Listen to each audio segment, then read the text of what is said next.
Are you ready to take your love for Spurs to the next level? Because we've got some exciting news for you. We're amping up our membership program so you can get even more of your Spurs fix. Plus, we're giving you ample opportunities to show off your Tottenham knowledge and win some epic prizes along the way. As a Platinum member, you'll get access to exclusive shows, Q&A sessions, as well as FIFA content. You'll also have weekly chances to win We Are Tottenham TV merch in our weekly giveaways exclusively for you, our members. But wait, there's more!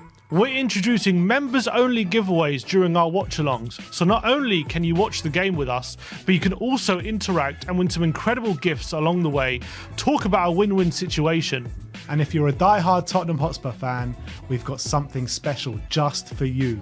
Our frequent Spurs quizzes will test your knowledge and reward the most passionate fan with some amazing prizes. And if that's not enough, you can even be part of our weekly fan shows and have your say on everything happening at Tottenham Hotspur. It's like being in the locker room with the team. Well, not quite that, but you get the idea.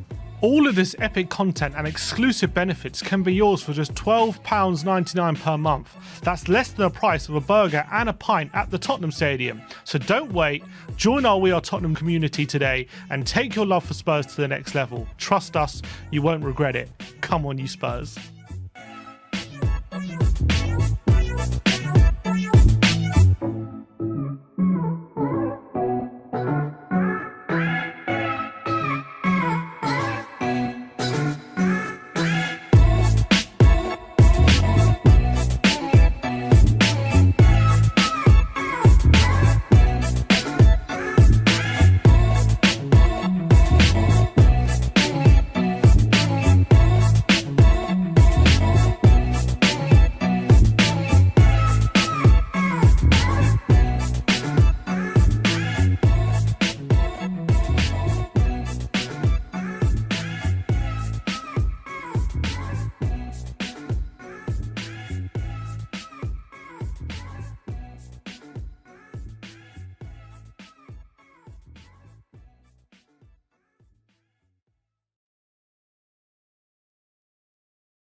What's going on, people? We are Tottenham TV back here for another panel show, and returning guests on the panel. We've got Ash Matic. How you doing, man? I'm good, man. I'm live. I'm here. I'm direct. I'm ready for the show. How are you guys? Yeah, all good, Doing man. all right. I mean, look, I think stress has been relieved a little bit because we got 3 points and a clean sheet on the weekend. But Sean, how you doing, my man? I can hear you guys in echo format. Ashmatic's not in echo, but I can hear Ben and Oh, not this Sim again. echoing up.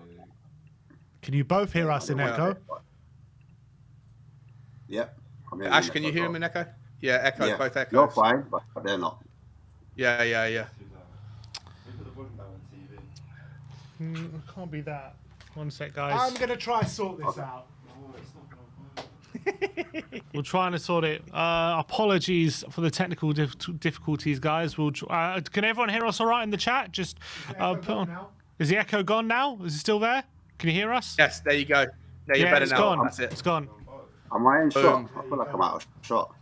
Am I in shot? You're in shot, bro. You're in shot. Don't worry. Okay, cool. All right. Cool. Let's do this again. What's going on, people? We are Tottenham TV back here for another panel show. We've got returning guests Ash Matic and Sean.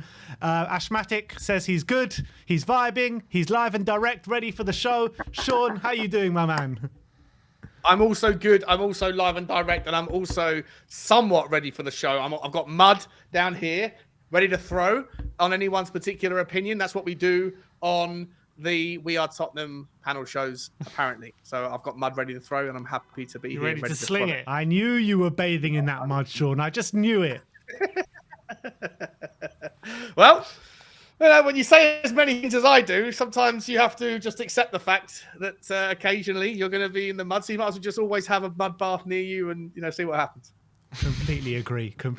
But look, we've got a lot of topics to get through today. So let's start off with the first topic. And the first topic is, do you guys think that we are actually a serious choice for Julian Nagelsmann? He's been linked with the likes of Chelsea, which that has been blown out the water. PSG have come into the mix now as well. We'll start with you, Ash. Do you think that we are a serious candidate, an option for Julian Nagelsmann?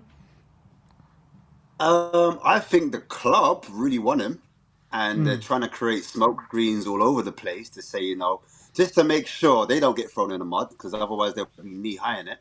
But whether Aren't they I think already? Nagelsmann, yeah, we are definitely. I think Nagelsmann is considering us. I think so. I don't hear him talking about no other clubs. I know PSG was linked with us at some point. I mean, he was linked with PSG, at some point. But who isn't linked to the PS job? Do you know what I mean? Mourinho's been linked yesterday, so nothing new there. But I think after he ruled himself out of Chelsea, I think he's maybe sold on the project or what potentially could be. He's not a type of man to be standing around for a long time. I think he wants to prove himself. I think his ego is there to show what he can do, what he can produce. He's done it numerous amounts of times at other clubs. I think he wants to show his worth against the actual best in the Premier League, against the elite in the Premier League. So I wouldn't be surprised if we are his choice of destination. Well, So, just a follow-up question on that quickly, Ash. What is it about the Tottenham job that makes it more appealing to him than maybe the Chelsea job would? It depends what's been told to him. I think maybe, like he did say that he has got his reservations and he's doing his due diligence. He is doing a background check, a CRB check, as you may, on the club. Levy, Daniel Philip Levy. He has not got a director of. He just goes by Daniel now. Nagelsmann. Just Daniel COYS. Sorry, Daniel Just Daniel. COYS. Yeah. Just Daniel. Yeah, he's obviously not got the sporting director of football at the moment, and Nagelsmann has mentioned that being a potential stumbling block. And I just think maybe if that is sorted, he might see somewhat of a future with Spurs. Maybe he sees us as something that could potentially be something he could develop. We might be like a sleeping giant. He might see us as a sleeping giant. We once made it to the Champions League final, so he might see us like he can actually do something else. He was a big fan of obviously Pochettino at the time when he was managing Tottenham, and he's been quoted saying that he likes Mourinho as well, and obviously Mourinho was at Spurs as well, so maybe he feels that he can, correct what went wrong by those two managers and prove his worth. So maybe that's it, or maybe it's the whole stadium facilities, etc. Working with Kane, etc. The usual points, the usual selling points. Fair enough. I mean, Sean, are you kind of feeling the same way? Do you think that we are a serious option for Nagelsmann? Nagelsmann will be our next manager, 100 in my mind. I think it's more than just reasonable. I think it's just someone clip that for future mudding, please. Receipted. Receipted. That's what I'm here for.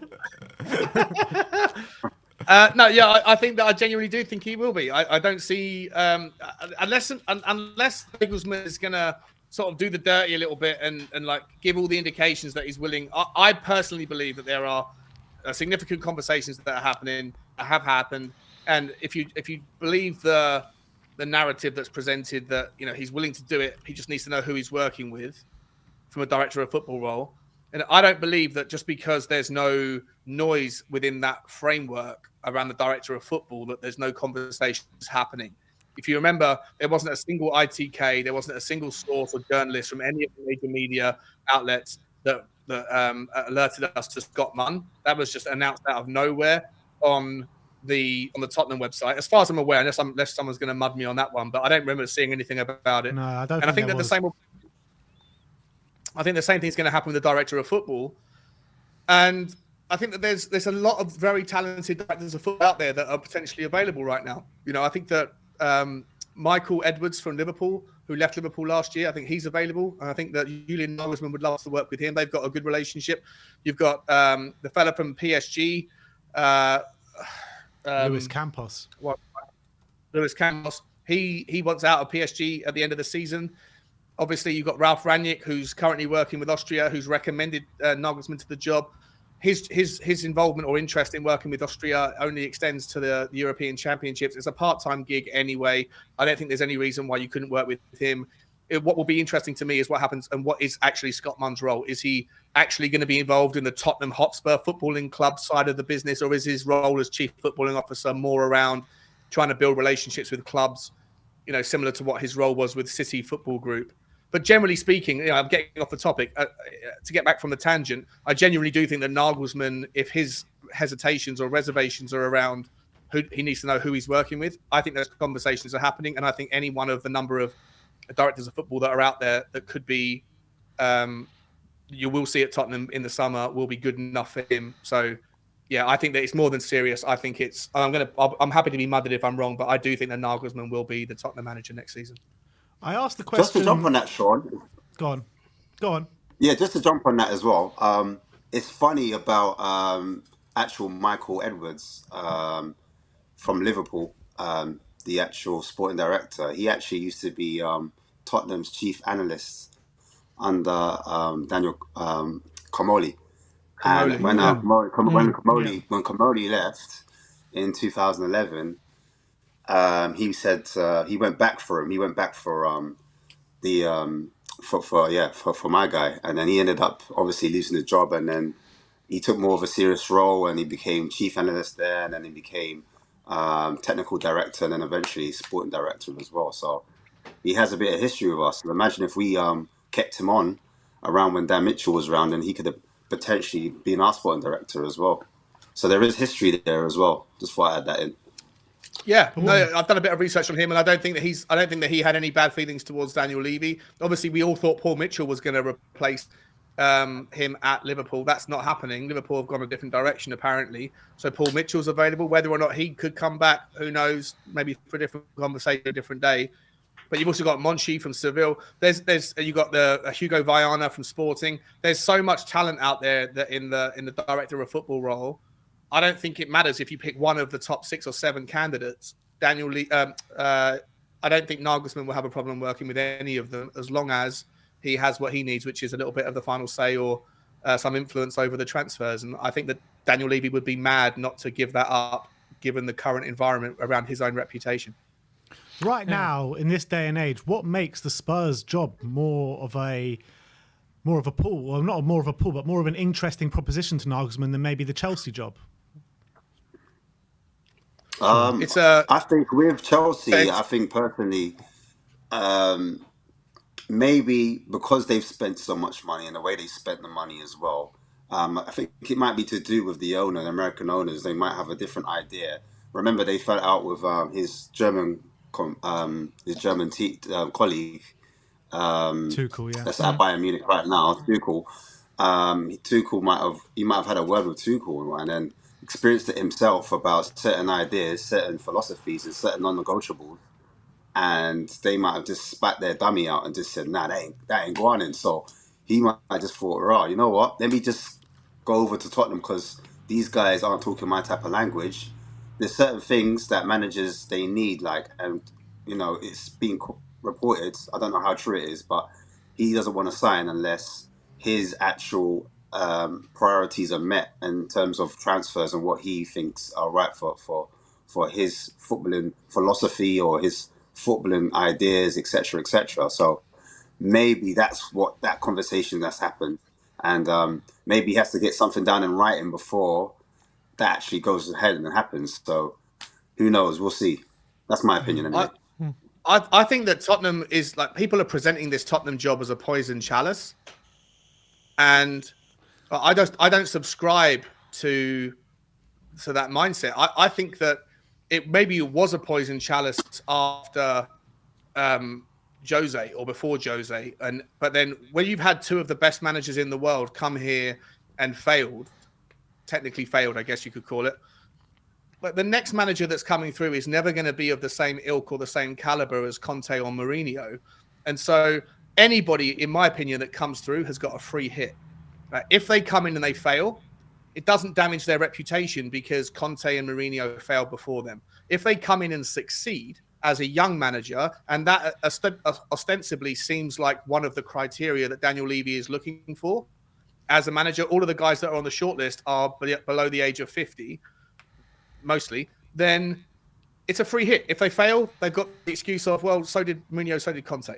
If they succeed, they immediately elevate themselves as people, as someone that has achieved far more than Conte or Mourinho does. So for me, this idea that the Tottenham managerial job is a place where good managers go to die, I don't think so. It's a place where up-and-coming managers come to thrive. If they succeed, they are immediately put on a pedestal. If they fail, so did everybody else.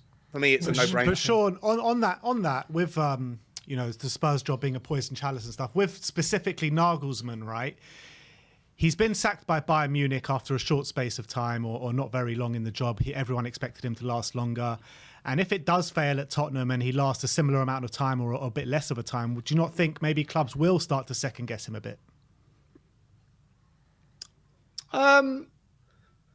No, I don't think so. Like I say, maybe, but if you're thinking about probability or risk assessment, to me, there's risk in everything you do. There's the upside and the downside, and to me, the downside risk is massively superseded and engulfed by the upside risk. If he comes in, and Daniel Levy doesn't back him, or Tottenham continue to not support the manager, he can walk. Like I said before, I won't repeat myself. He can walk away and use the excuse of nobody that's gone before me has done any better, and you're comparing me to two of the greatest managers of all time. If he comes in, and it doesn't even matter, no one will even if Daniel Levy changes the habit of a lifetime and gives this guy 300 million quid in the summer, just for argument's sake, it won't happen. But just run with me on the thought experiment. No one will remember whether or not Conte was backed and Mourinho, or Conte wasn't backed, Mourinho wasn't backed, and Nagelsmann was. All that they'll remember is that Nagelsmann was the guy who got us a trophy. And if we do it playing good football, then in 10 years' time, also bear this in mind, right? That over the last 22, 23 years of Daniel Levy's era, the two trophies that we've won, I'm not sure if you would include George Graham's trophy because it was right at the start, or maybe not quite at the start of Levy's era, but no one talks about Graham Ball. No, just before, right? 2001. It was sort of just before. It was 99. Whatever. They could take over 2001, but yeah. Okay, yeah. Sorry. So no one talks about Graham Ball. No one talks about Ramos Ball. People, when they reflect on the good times at Tottenham, talk about periods when we didn't win anything anyway. Martin Jol, Redknapp, and Pochettino. If Nagelsmann comes in and can create us playing good football and also win a trophy, it doesn't matter. Even if Daniel Levy gives him all the tools that he needs to succeed, and there's a lot of luck along the way, Nagelsmann elevates himself to GOAT status at Tottenham and GOAT status amongst the managerial community. And so does anybody else who gets that gig. So to me, I don't think that Tottenham should be thought of as a poison chalice to a young manager. I think it should be looked at as an opportunity that has very little risk. Also, to add to that, I think it's a case of, does he suit Spurs? Does the job suit us? Because that Bayern Munich job might not have suited him because of the actual things that were working outside of it. So the politics, the people above him. Not to say that couldn't happen at Spurs as well. I'm not trying to, say it wouldn't happen with him, because obviously it has happened with other managers with Spurs, as we already know. But I mean, we went for the win now type of manager, and it didn't really quite work. And I think with this opposition, I think with this guy, because he's young, I think he ticks both boxes, where you've got kind of like young manager, which can be like a project, but then you've also got the experience of like maybe like a win now, because he's done it at like Hoffenheim, he's done it at RB Leipzig as well. So two teams that aren't like necessarily like your Bayern Munich or your Dortmund or the top tier teams in around the world. So I think he ticks quite a few boxes. And then I think the question really, it should be more in fans' mouths, I think, is the director of football, because the director of football will outlast any manager that comes here. And so we need to know what our identity is and get back to it as quickly as possible. And football fans, for me, are quite black and white in terms of, if we're playing well but we're not winning, that's acceptable. But if we're losing and we're not playing well, that's something where fans can't get behind. So that's where I stand on it. Yeah, I think Nagelsmann should consider, if he's a man, if you think about it, of like with big ideas and a big vision. If you look at Tottenham and comparing him to the clubs that he's managed before, he's obviously taken Hoffenheim and done a brilliant job with them from near relegation to Champions League. He took Leipzig to the semi-finals of the Champions League and had a couple of title challenges as well. And then obviously he might have probably took the Bayern Munich job, though, which, let's be honest, when you're 36 or 35, you probably should, that's probably took that job a bit too early.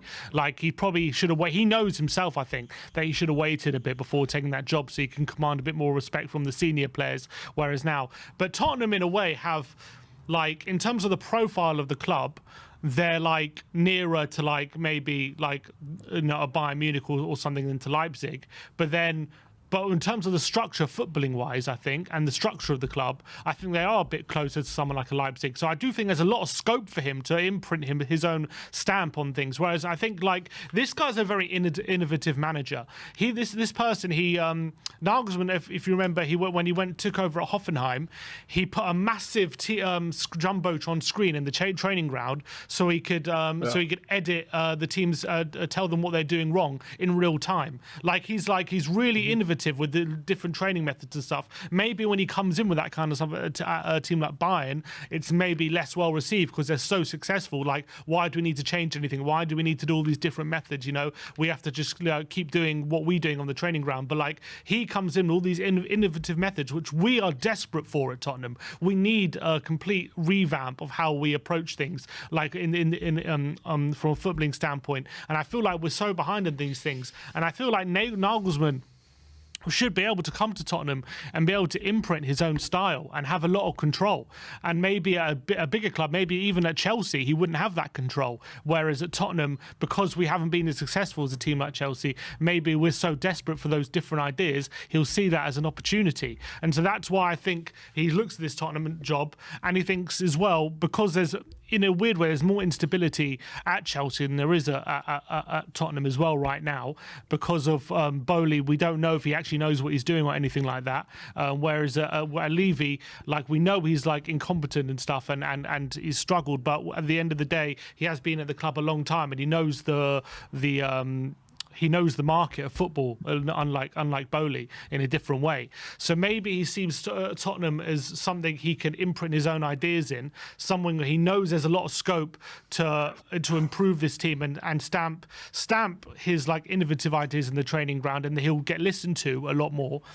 And he knows that if he wins something with Tottenham compared to winning something with Chelsea, he'll be seen as a completely different light, even if it's just a League Cup or an FA Cup. If he wins out with Chelsea, people are, well, every manager usually wins something with Chelsea. But at Tottenham, that's that's a massive achievement. So maybe these are, and he probably doesn't want to go the same way as someone like Potter as well. Be there only a few months, get kicked out. He's seen the Bowley as well. Tuchel was gone after a few weeks. Potter's gone after a few months. So maybe you see someone like Tottenham where at least you'll probably are guaranteed at least 18 months, you'd say, apart from Nuno. Maybe he sees Tottenham as that's maybe why he sees them as a better opportunity as Chelsea. 100%. Yeah. I completely agree. Yeah, and the difference is, I think, as well, that, I think that Chelsea, I 100% concur that at Chelsea you have higher expectations that are potentially seen as more unreasonable. I'm not saying that the expectations at Tottenham are not necessarily reasonable within certain fans, that there is an unreasonable level of expectation around Tottenham, but I think that the levels are different, and like you say, the unknowns around Bowley, his trigger happy reactionary shooting from the hip style of ownership is a little bit off-putting as well. I think that Nagelsmann comes with a little bit of an attitude and probably didn't like the fact that he was part of an interview process. He probably thought he should walk into the job and be treated as slightly precious. And I don't know if that's necessarily an endearing quality or not, but I would imagine that Daniel Levy is having those conversations with Tottenham, with Nagelsmann, and making him feel a little bit more special than maybe Todd Bowley has made or did make him feel. And that's the reason why Nagelsmann said, no, listen, if I'm just part of a curiosity conversation, then sorry, not for me. I want you to. Has he done enough in his career though to earn that right? Has he done it? Because he's not a Conte, he's not a Jose Mourinho with that CV behind him. So has he done enough to earn that right? Correct. No, probably not. No, he hasn't. He hasn't. But these are the personalities that make you winners, right? Remember Jose Mourinho walking into Chelsea, what was it, 20 years ago, and saying, "I am the special one." But he had maybe just won the Champions League with Porto. He had won things. Yeah, of course. I know. I understand that. But Nagelsmann probably reflects on his own tenure and his own. He's only 35 years old, and he has won things at Bayern. He has done good things with Leipzig. I'm not saying that it's the same or comparable, but you could imagine him having a bit of an ego and a bit of a narcissistic complex as well. I'm not saying, like I say, I'm not saying it's a good thing. It might even eventually be considered a bad thing, but that probably is one of the reasons why he's walked away from Chelsea, is because he doesn't want to be embarrassed to be someone who's putting his hand up, putting his name in the hat, having conversations, and ultimately be turned down. I don't think he's been turned down for jobs in his life. And so he probably might come to Tottenham and think, I'm not going to be rejected by Tottenham, but I don't want, it's almost like one of those, you ain't firing me, I quit scenarios with the interview process at Chelsea. So, well, I don't know, we'll see. I personally believe that Nagelsmann will be the Tottenham manager in the next 3 months. So. Man. Also, another thing that's just making me think, with the Chelsea job, I know it's a bit of a side note, but what going for Poch? Is Poch going to be the Chelsea manager? Or because it's taking a bit long. It's gone quiet, hasn't it? It has gone quiet. It's gone a bit quiet. So I'm not saying that anything to do with Poch with us, but I'm just saying that in terms of how they're handling their process is not as straightforward as I thought it would be. Maybe there's more to it, then that's the reason why Nagelsmann probably potentially could have walked away. So I don't know. I think Poch is waiting to speak to Ricky Villa. That's what it is. Oh yeah, snap! I think Bowley's worried about the fan backlash. I reckon, because I reckon he's seeing a lot of the reactions, and he's probably thinking, is this the right idea? Is this going to be an appointment where the first sign of trouble, the fans are going to turn on him?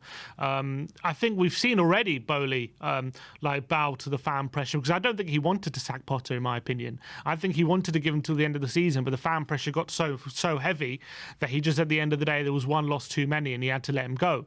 So I think he's someone who definitely listens to the outside pressure, and I think that's probably maybe why he's having second thoughts about bringing Pochettino back. Well, it's gonna be interesting to see how that one plays out. But it's let's move on, because it's interesting when you talked about ambition before, Sean, and I want to talk about the Conference League now. And is the Conference League below us? We saw Harry Kane quotes today saying the quotes are, "You can't disrespect any competition you play in. It's one of those. If you end up in the Conference League and win it, it's worth it. If you don't, then it's probably looked at as an inconvenience. But when you've been at a club where you haven't won a trophy for 15 years, if we do end up in it, it could be an opportunity to put that one to bed." We'll start with you, Sean. Harry Kane. Harry Kane said that. Really? So what's your opinion, Sean, on the Conference League? Do you think it is below us? Once we're in it, do you think that we should be giving it a real fist to go and win it? I mean, what's your opinions on it?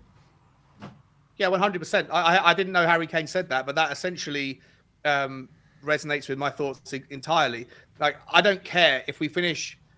I still think there's an outside chance of finishing sixth, because I think Brighton's run-in is incredibly hard, and I think we might be able to qualify for the Europa League. And if we can do that, then we 100% should be going for that. If we reach for the stars, and the stars, I mean Europa League, as sad as it sounds, and then end up landing on the moon, which would be the Europa League, the Conference League, then so be it. I don't care if we're out of it. I understand the argument. There's a lot of people that I speak with every day that say, no, we're in the middle of the start of a massive, painful rebuild that has so much, so many unknowns in front of us, that it's better just take a season out, do what Newcastle did, rebuild with the focus on the Premier League. I get the argument for it. However, for me personally, I think if you look at what Jose Mourinho, the way that Roma received winning their first European trophy for however long it was, ever, I think. And then what they've used that first trophy ever potentially, and then what they've used that as a catalyst for, as a sort of stepping board, a launching board into now going into the Europa League and doing good things there. I don't think anybody at Roma resented being in the Conference League. I think Tottenham had a bit of arrogance that it was beneath us. I don't think it needs to be. I think that if we are going to land in it, I don't think we should be fighting to finish 8th. I think we should be fighting to finish 6th. And if we happen to finish 7th, then so be it. We do take it seriously. I agree with what Harry Kane says, that if you go into it and you fail, then it's a hindrance and it's a pain in the arse. But if you take it seriously, or treat it in one of two ways. You either take it very seriously and you go and win it, or you use it as a platform to bed your under 21s and some of those players into professional football, first team football, one or the other. But what you don't do is do what we did, which was kind of play our not our 21s, but our substitutes that don't really care either way, and they think that they're better than it, and resented the fact that the first team stayed at home and that the B team went out there. All of that stuff was a horrible way to approach it. I don't really care if we finish 8th or we finish 7th. If we do finish 7th, then I want us to take it seriously. And I think that we should use it as a platform to build from, just like Roma did. And if it is a trophy that we can win, then I think all Tottenham fans will celebrate it, because it's been so long since our last trophy. So I'm all for it. If we qualify, then take it seriously and go for it. Go for glory.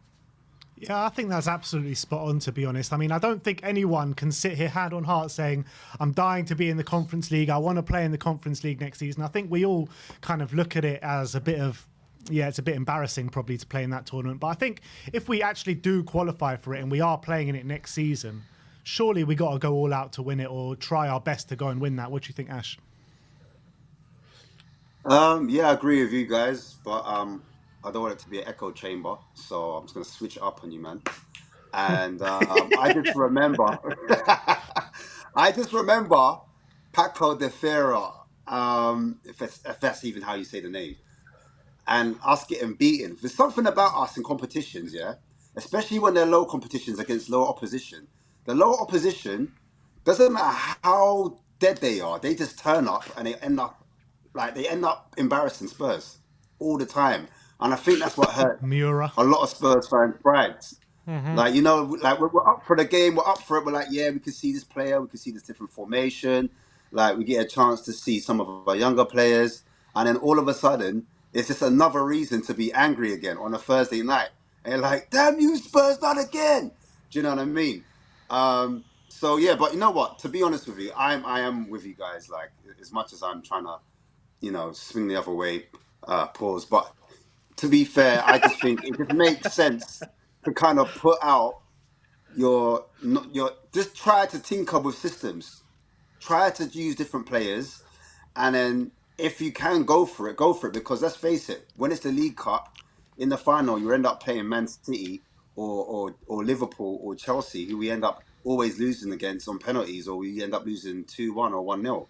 In this UEFA Conference League, we have a real strong chance of going all the way if we were to take it serious. It's just about rotation. I think most fans are scared about rotation because they saw what happened in the Champions League, and because of previous Champions Leagues before, we've tried to play the same starting 11, because every time we drop below that, it's like it's not the same level, and then we end up getting hit on Sunday. We end up losing our games 1-0 or 2-1 against teams that we shouldn't. And I think it's the fan base has got PTSD. I think that's what it is. And they just say, look, really, I just want us to have one game a week, rest the squad, and then we finish stronger. Because let's face it, Newcastle are looking stronger. Arsenal are Arsenal now. Do you know what I'm saying? They were the laughing stock, but now they've decided to turn up. And then you've got Man City, Liverpool back. Do you know what I'm saying? Chelsea are going to be very desperate to impress. And now, on top of all of that, out of nowhere, not out of nowhere really, but Brighton have come to the party. Brighton are now a problem. So now the league's that much harder, and then you're going to add extra European nights when you've got to fly over to Uzbekistan. You know what I'm saying? So it's crazy. Like, I don't know. It's a hard one. It's not as black and white. It's like, yeah, we could win it, and we'll probably end up getting peppered 5-1 by Torrens or something, or Mura, FC Mura or something like that. Stupid. So yeah, I see. I hear both sides. But do we have a right as a fan base to sit here saying we're desperate for a trophy, we want to win a trophy, and then to go in the Conference League if we do qualify for it and just chuck it away like we win trophies every year? Like, is it below us or not? You know what it is? I think for me personally, I can only talk for myself. For me, it's the name conference. I associate conference with below Division 3. I'm like, of all the names that you could, like, I guarantee you, if we won that cup, we would get bantered. We would get bantered for winning that cup. I guarantee you, bro. Like, one thing winning a League Cup or FA Cup, because people are trying to look down on that, but Conference League, like... The Conference League is above the League Cup, I reckon. In your opinion, but tell that to Man City or Chelsea or Arsenal fan. Like, trust me, it's not going to be easy. It's not going to be easy. I'm just saying the other side. I'm just saying, like, you'd have to agree with it.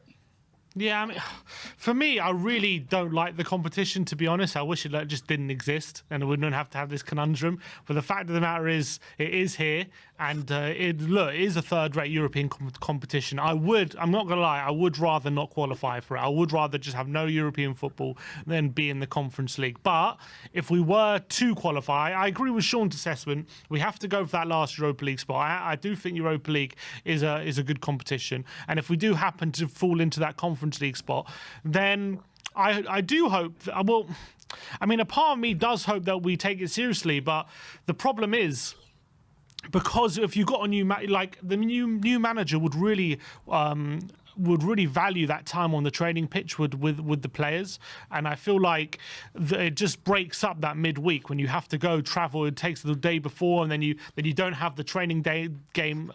You only have one day of training after the European game for that Sunday game, so it really does hinder your opportunity to get literally players on the training ground to implement your style. I do think it hurts you. But if we can use it in a way where bloods in young players, it keeps players fresh in that kind of way, I think that's what I would use it for. I wouldn't, honestly, especially in the group stages, I wouldn't be taking our first team like to NS Mura away. I'd rather lose with our second team than tire out our first team and like really hinder us for the Premier League games on Sunday. That's what I would value. Like West Ham right now, they're in the semi-final. Like no one cares. No one's talking about it. No one's saying, "Oh my God, it's unbelievable, West Ham in the European semi-final." It's like whatever. That's the problem. The narrative I'm hearing about West Ham is that it's unbelievable that they've reached 2 2 European semi-finals in a row. Moyes is has been under massive pressure all season. Like he's like nearly lost his job on a number of occasions. I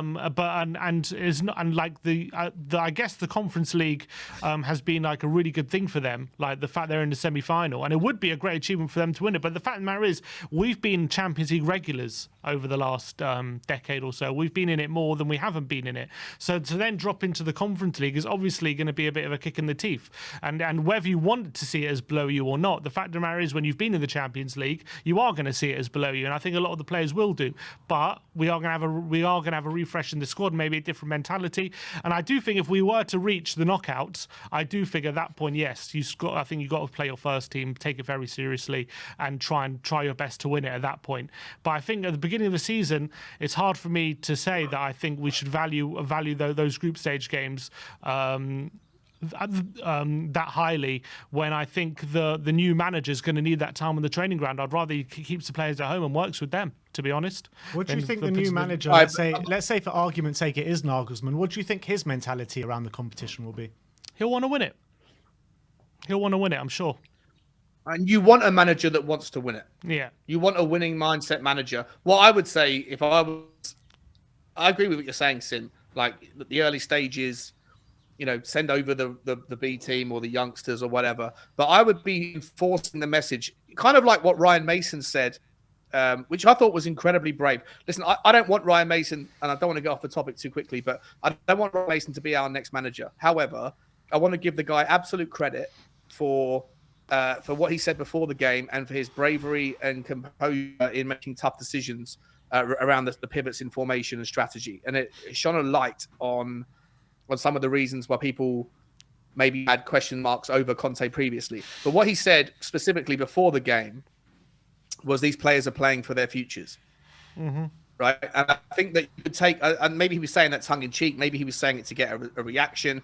Maybe he's doing it to put his name in the hat as a manager that wants to, invoke some sort of response. But I think you could take that kind of precedent and use it in the Conference League next season and be saying it to whoever it is that does get on the plane to Slovenia or Slovakia or Turkey or wherever they end up going, is to say, like, we've been in this competition before, and none of the people that were there before gave two hoots about this.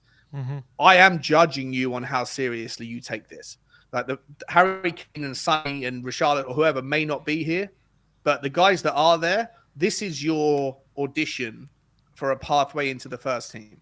So whether that's Alfie Devine or or Dorrington, whether it's whoever it might be from the youth team, Donnelly or the twins, whether it's people that are in the Brian Hills, if they're back, whoever it is that's going on that plane, they need to know that the eyes of Tottenham, the football club, the fans, and the first team coach, just because they're not visible, they're watching, and what you do on those nights will dictate your ability to get minutes on the Sunday or the following Sunday.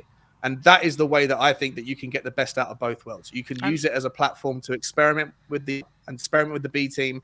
But if they do not know that there's consequences for their actions in those environments, then you'll have the same system that you saw last time. Yeah, I agree. And Harry Kane should be the biggest champion of that, because that's exactly what he did when he broke into the team. He was literally knocking it out of the park week in, week out in the Europa League, and everyone was saying each week after each goal he should get a chance, and he just wasn't getting it. Poch wasn't playing him, and then the form was too good. It was too good to ignore, and that's how they. And then obviously he got his chance in the Premier League and never looked back. So I agree with that. If we're going to be in this competition, like Ben Davies said last season that when the B team was flying over, he said it felt like it was like the second string team, and whatever we did when we're second string anyway, so we're not going to get a look in the first team. So I guess that affected the mentality, and that is a tough line to follow, because I think you don't want to send. I don't think you want to go there and play your best team, in my opinion, because I think it could cause too much disruption in the early but days. You have to reward them, though. Yeah, but you don't want to just send your second string either, because then I think it probably disrespects the competition. It probably won't get good performances out of the players as well if they feel like they're just second string and that's the reason they're going. So there is a tough line you have to follow with this competition. It's a delicate balance, Sim, right? But if you actually not only tell the players playing your. This is how I'm judging you. I'm not judging you on what you do on the under 21s or whatever else. I'm not judging you for the B team. I'm judging you in the European games. If you turn up here, this is your pathway into the team. If you don't, this is your pathway out of the club. And then if a player does turn up and goes to Mura, goes to Pasco Ferreira, whatever it was, goes to Turkey, and then puts in a worldy performance, all right, against against a poorer team, then you then follow that up by putting that person and giving them minutes. If not on the Sunday because they'll be tired, then the following week. You have to have a reward mechanism, the carrot and the stick. If they don't take it seriously, then they're ostracized to some degree. If they do take it seriously and they put in the shift and they help us get through those boring, horrible games on Thursday nights, then you reward that commitment with minutes on the pitch that otherwise they wouldn't necessarily get. It has to be a two-way street, and I think that is the best way that a new manager could treat the competition with the correct level of seriousness. On the flip side, if it is a Nagelsmann taking over or something, then he could use those kind of games as not like training, but like as a way of like testing new things or implementing like his system and helping that. So maybe if he does, like, yes, it could hurt the league form in that sense because, you know, you lose energy and stuff, but at least, you know, the more games the first team has to get up to speed with how he wants to play, you could argue the better. So you could use it in that way as well if you really want to go for it. But I do worry if we play the first team, and you just see it. How often do you see it? Teams get affected by long European trips and their form starts to tip in the Premier League. That's what I am worried about. But I guess, look, if you finish 7th, that's the consequence, I guess. That's why it's so difficult to manage both. Yeah, it's absolutely true. Absolutely true. And it kind of moves swiftly on to our next question regarding Harry Kane again. And do you think, obviously his contract runs out at the end of next season, do you see any sort of possibility that he does sign that contract and we can see him play for Spurs past that point? We'll start with you, Ash. You know what? Since the wins happened and football changes very quickly, and I feel like after the loss against Newcastle, the mood was very down, very low in the camp, and I think the fan base reflected that. It was quite toxic, to be fair, and I couldn't really see at that time a way out for Kane to sign a contract in these type of circumstances. But obviously the manager at the time, the assistant coach Delaney, had left. He's been sacked, and then Mason came in. Mason's one of his friends, of course. And I think just a change of tact and a change of mood, change of energy, is able to get the boys playing again. He's somehow managed to do that. And I feel like with Kane, that somewhat changed his mood, his mindset. And I feel like he's still waiting to see whether or not we get a director of football who comes in, if it's a manager he can respect. And then I think he mentioned something about having a word with the chairman just to see what page, like what the direction is for the club. So I think the way he's spoken, especially just after the game, he's talking in future tense. He's talking about, like we said just now, about the competition, the conference competition, and we shouldn't look down on it. And he's just a true professional, isn't he? He's not that type of guy to kind of hand a transfer request in or spit his dummy out. Although he did obviously have his head turned when Man City did come knocking that time. But I think that was because Nuno was in charge and we weren't really matching his ambition. But I honestly think it's down to the future of the club and where he sees that with himself being in it, whether he signs a new contract. I think personally, I don't think he'll go this summer. I don't think Levy will cash in. I think Levy will just kind of dig his heels into the ground, and I think Kane will see a year out. Personally, I think Kane will see a year out, and if he's not happy where the club's at, I think he will walk out on the free. He'll be like, "You man, it's been good for the memories," and I think the fan base will respect him. They'll have nothing to. Would have no choice actually to hail him up because he scored how many goals for us? Do you know what I mean? Home and away. He's literally had the club on his back like that. Do you know what I'm saying? So, Captain Kane, man, it's a mad one. I think without him, you can't replace those headers. left foot, right foot. Now he's doing a 10. Like, he's doing the most for us. Like, he's doing a lot. So, like, yeah, I don't even think 2 or 3 players. Because I remember when Bale left and we tried to replace him with 7 players, and that never worked out. None of them, apart from maybe Emerson, obviously, further down the line. But initially, it never worked. We tried to replace... We haven't found a replacement for Kyle Walker for a very long time until just recently with Porro. Ericsson, we still haven't found a replacement for him. I know we tried with Dembele and Lo Celso. That wasn't replaced. That was looked after. Moussa Dembele hasn't really been replaced in terms of someone that can dribble in between the lines and shield the ball and, you know, progress the ball in certain areas when teams are doing 2 backs of 4 or back line of 5. You know what I'm saying? We haven't really replaced that type of player with that type of guile. The Reece is a Reece, so I won't go any further for that. But you get what I'm trying to say. Like, Kane is irreplaceable, Beyonce. So it's going to be nuts. It's going to be mad. The fan base will miss him, you know? But yeah, I think he sees out another year, and if we're not doing the right things, he's going to keep his step. But yeah, you talk about the right things, Ash, yeah, but Kane has been here, seen it, done it. I mean, he's seen it all before, hasn't he? Mourinho's come in, it looked like we were getting better for a phase, it all fell flat on his face. Conte was here, it looked like it was all getting better and it all fell flat on his face. So, I mean, what do we need to do to convince him again that that won't happen again? I think for him to stay, I don't know, it's going to be a mad one. I can't even say like a Conference League would help him to stay because that, like I said before, that cup there it'd be nice to win something with the boys and the man them, but like he's a tiger, he's a shark, he's elite, and you're not going to be spoken amongst the elite unless you have those top trophies, those top medals aligned against your name. You know, like when he joins like Sky Sports on the couch or when he's on Match of the Day and he's sitting down with Shearer and Wright, they're going to be bantering him like, where, you know, when it says like it says their name and then it says like from 2000 to 2000 and what's it going to say next to his name? You know, that's in the back of his mind as a career. Aldi Cup winner 2018. Listen. I think the whole draw.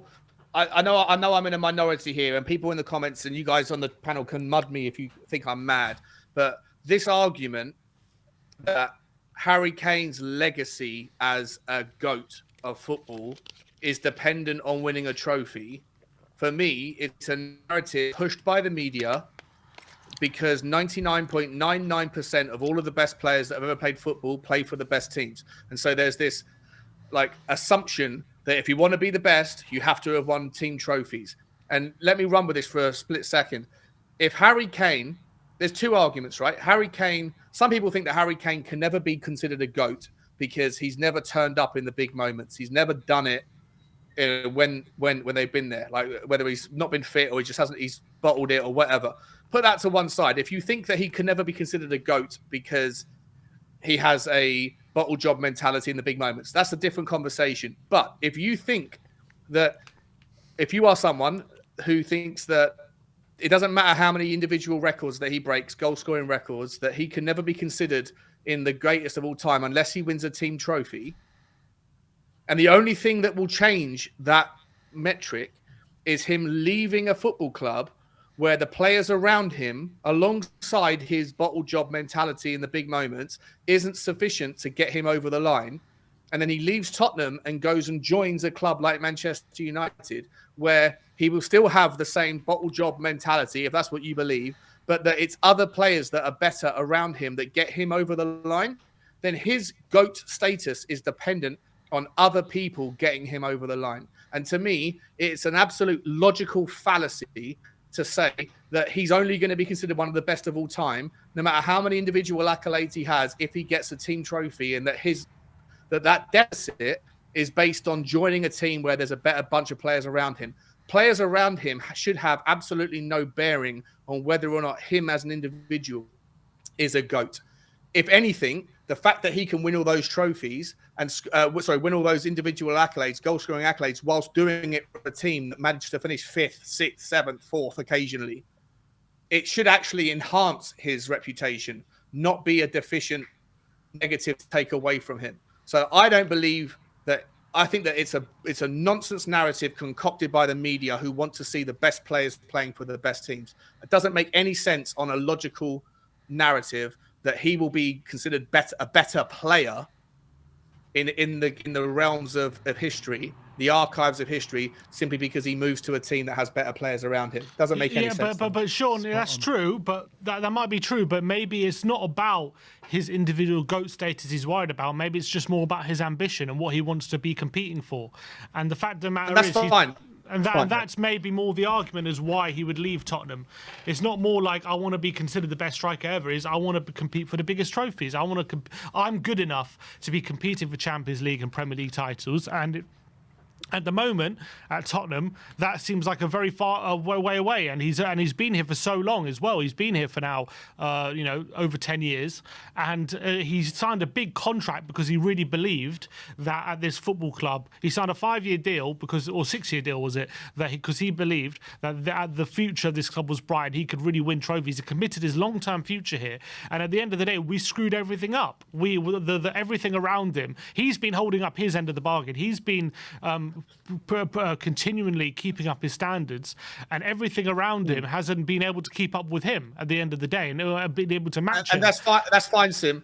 That's absolutely fine. If his personal ambitions are, I want to win a trophy, then so be it. But if those ambitions are in any way influenced by his thought process of whether he's going to be remembered as a GOAT in 20 years' time or not, because of a lack of team trophies, then someone needs to get in his ear and remind him that has absolutely no bearing on him as an individual. If he wants to do it because the media tells him that he will never be remembered, Mika Richards, the guy who, I'm not even going to get into it. What he did as a professional, like the things that he did, the things he was caught on camera promoting himself doing, he had the audacity to say, "I don't know how Harry Kane sleeps at night."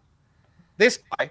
Right, it's embarrassing that these people represent this concept that he's not as fulfilled a football player and will be remembered as such, because unless he changes team and goes and plays with better players, to me it absolutely makes no logic. If he wants to do it for himself because he thinks that he needs to win a team trophy, so be it. I get it. For what it's worth, I actually think that Harry Kane will end up staying at Tottenham Hotspur, because I think that the only logical place where he will play, where he doesn't sacrifice his Premier League greatest goal-scoring record, is Manchester United. He won't go to Chelsea. He won't go to Arsenal. Newcastle has no need for him right now. And also, there's as much of a question mark over their ability to win trophies as there are at Tottenham.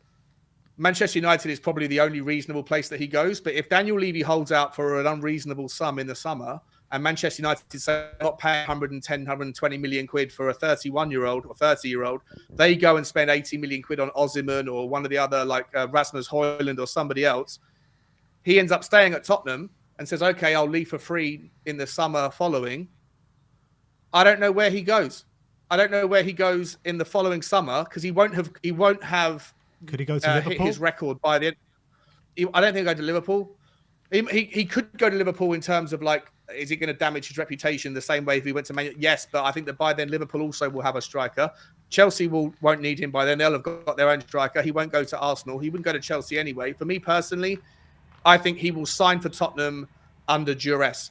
He won't necessarily want to be here, but he'll be left with an option that only presents itself as a way that may result in him having the song sung about him like Sol Campbell has sung about. Remember that Tottenham fans booed Harry Kane when he didn't get back from pre-season training on time. When he just wanted to when he wanted to go to Manchester City, when he was twerking for City 2 summers ago, Tottenham fans booed him, or some did. Imagine what they would do if he went to Chelsea. I don't believe, and I think that he doesn't want the scenario of people singing in the next 10 years, "We're all having a party when Harry Kane dies," like they do with Sol Campbell. And there's not that much lack of similarities. Sol Campbell was one of our own. He was a captain. He was a hero at Tottenham. Harry Kane is exactly the same. I don't think there's that much difference between Chelsea and us. Sol Campbell, and if Harry Kane was to go to Chelsea, it would be different in my opinion, because Sol Campbell left very young in his career, didn't spend that many years at Tottenham as captain. And when you're looking at Harry Kane, he's literally our top ever highest goal scorer of all time. He's given everything to Tottenham. He's 30 years old now. And I think if he was to go to Chelsea, yeah, it'll be a bit distasteful and there will be fans booing him on his return. But I don't think he'll be anywhere near as bad as what Sol Campbell did. Maybe not, but maybe, you know, I don't know. You could be right. You could be right, Ben. But I wouldn't put it past, you know, element of Tottenham fans to. There'll be an element of it. Yeah. But There'll be There'll be a section of the fan base. Yeah, fine, I grant you that. But Sol Campbell literally unified the fan base, and every Spurs fan hates Sol Campbell. You don't find a Spurs fan that doesn't hate Sol Campbell. I don't think it'll be the same for Harry Kane. I reckon when do you think Harry Kane wants to take that chance? Sorry, probably not. I don't think he does. I think in an ideal world, he doesn't want to take that chance and he wants to stay. I reckon what the whole thing with Tottenham, with Kane, will end up. I don't think he'll sign this summer, but I don't think he'll leave either. And I think we'll roll the dice. I think what will happen is we'll try and convince him over his last year to try and stay. And if he ends up walking on a free and we can't convince him, I think we're going to take that risk. I think we're going to try all we can to convince him under a new manager. And I guess obviously Kane we'll get to see it firsthand, because I do think he's going to stay, what we're all about, what we're trying to do. And if he's convinced, then he'll sign. But if he isn't, if he stays another year and he thinks I don't think I can see a pathway here in the near future that we can win trophies or compete for league titles, and then he might leave on a free. But I do think he's going to give it that year. I think it's going to be a really tense wait, I think. And I think maybe he'll sign in January or something, but I think he's going to go into his final year, I'm predicting. And with us not knowing, I don't think he's gonna sign this summer, and I don't think he's gonna leave this summer. And if he doesn't leave this summer, then sorry, Ash, just one last question. Let Ash land, man. Let Ash land. Go on. Just one last question. I'll ask Ash, if he doesn't leave this summer, then Manchester United, who would be his primary target, will probably be forced to go and spend money on somebody else, right? So next summer, when he has that free contract exit, that Man United won't need him, is my thesis. Yeah. I think Man United are in the market for a striker, 100%. They're looking at Lisandro Martinez from Inter Milan. They're looking to do a swap deal with Martial. I don't know how that's going to work, but yeah, I did see that rumor, and then obviously they were linked with Osimhen before, so they're definitely in the market for a striker. Whether they decide to go with Harry Kane this soon, being 30. Is debatable. It's down to subjectivity. I think Levy's going to be getting that statue, and he's going to be like, where do you want it, Kane? Up here or down there? How do you want it? Facing this way? That's what I reckon. He's going to try everything to convince him to stay. And I just think Kane's character, I don't know, what he just said about the Conference League and all of that, he just comes across as an ordinary dude, very humble, and he just wants to kick ball. He said, right, I just want to play football, whether it's Monday, Tuesday, Wednesday, Thursday, Friday, Saturday, Sunday, I don't mind. I just want to kick ball. And whether it be here or another club, I think his heart's at Tottenham. He just comes across as that nice guy. He's not that ruthless kind of guy, in my opinion. So I think he could possibly stay. He could stay. And when you're talking about legacy, right? I mean, we mentioned it yesterday. Me and Sim were talking about it yesterday. I mean, who remembers Alan Shearer for that Premier League title at Blackburn? Nobody. What does everyone remember him for? For the amount of goals he scored. And I don't see why it'd be any different for Harry Kane. And why does everyone like to label Harry Kane with this trophy thing? What is it about Harry Kane? Is it just because he plays for Tottenham? It's just because he's that good, I guess. It's a narrative. It's because he's that good, in my opinion. It's a media narrative. If Harry Kane was playing for Southampton, it'd be the same thing. Just like Man City, there was always the draw. You shouldn't be playing for a team that's beneath you. We always need the best players playing for the best teams. It doesn't matter. No one criticizes the players that get trophies who should never, like Calvin Phillips is going to pick up potentially a treble this season, and he's barely played more than 30 minutes for, I'm exaggerating, but for Manchester City. No one's holding that to account because the media narrative that pushes out the into the ether, and most average fans listen to the media and take the opinions on board and go, whatever Simon Jordan says or whatever Mika Richards says or Gary Neville or Jamie Carragher, what they say is truth because they know what they're talking about because they played the game. Therefore, I'm going to regurgitate their opinion. These people want the best players playing for the best teams. And they don't talk about the worst players that play for the best teams picking up trophies that don't deserve them. But instead, they're going to hold Harry Kane, just like they hold Matt Letizia, accountable. And the reason why Harry Kane is the one that's standing out is because he is this generation's version of the 0.01% of the best players in the world that do not play for the best teams in the land or the best teams in Europe. There is no one like Harry Kane in this generation that is as good as he is playing for as average a team as Tottenham. I'll tell you what is criminal. Do you guys remember? I'll tell you one second, Ash. I'll tell you what is criminal, though. For Harry Kane, the player that Harry Kane is, the quality of what Harry Kane is, to play two, if we do qualify for the Conference League, 2 out of the 3 years of the Conference League that has been around, he is going to play in 2 of those seasons. He's going to be the best player the Conference League has ever seen and probably will ever see. Another record for him. Another record. Right.